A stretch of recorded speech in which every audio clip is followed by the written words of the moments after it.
यह कहानी एक छोटे से गांव के लड़के राजू की है, जिसने गरीबी में जन्म लेकर मेहनत, लगन और आत्मविश्वास से अमीरी तक का सफर तय किया। राजू का बचपन बहुत ही कठिनाइयों में बीता। उसके पिता खेतिहर मजदूर थे और मां घरों में काम करती थी। घर में खाने के लिए 2 वक्त की रोटी भी मुश्किल से मिल पाती थी। पढ़ाई की कोई सुविधा नहीं थी, लेकिन राजू के अंदर सीखने की तीव्र इच्छा थी। वह दूसरों की पुरानी किताबें लेकर पढ़ता और शाम को स्कूल के बाहर खड़े होकर कक्षा की बातें सुनता। एक दिन एक गांव के एक शिक्षक ने राजू को देखा और उसकी लगन से प्रभावित होकर उसकी फीस माफ कर दी। अब राजू स्कूल जा सकता था। उसने दिन रात मेहनत की और कक्षा में सबसे अच्छे अंक लाने लगा।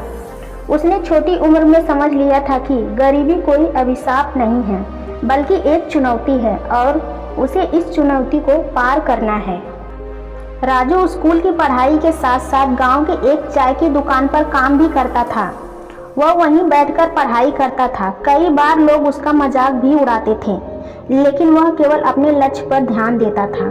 उसने 10वीं और 12वीं की परीक्षा टॉप की और स्कॉलरशिप से शहर के अच्छे कॉलेज में दाखिला पाया। कॉलेज में उसकी संघर्ष यात्रा खत्म नहीं हुई। वह वहां लाइब्रेरी में घंटों बैठकर पढ़ाई करता और पार्ट टाइम जॉब भी करता। धीरे धीरे उसने कंप्यूटर कोर्स किया और प्रोग्रामिंग में माहिर हो गया।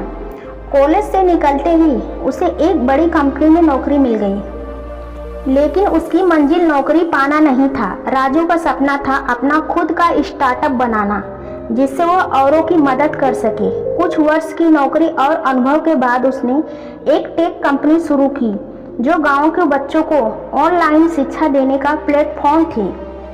शुरुआत में उसे कई बार असफलता मिली, लेकिन उसने हार नहीं मानी। धीरे धीरे उसकी मेहनत रंग लाई और उसकी कंपनी को पहचान मिलने लगी। आज राजू की करोड़ों की कंपनी का मालिक है, लेकिन उसने अपने जड़ों को नहीं भुलाया। वह हर साल अपने गांव के बच्चों के लिए फ्री शिक्षा, किताब और स्कॉलरशिप प्रदान करता है। राजू की कहानी हमें यह सिखाती है कि हालात चाहे जैसे भी हों, अगर आपके अंदर कुछ कर दिखाने का जज्बा हो तो कोई भी मुश्किल आपको रोक नहीं सकती। गरीबी एक स्थिति अस्थायी नहीं, मेहनत, शिक्षा और आत्मविश्वास के बल पर कोई भी व्यक्ति अपनी किस्मत बदल सकता है।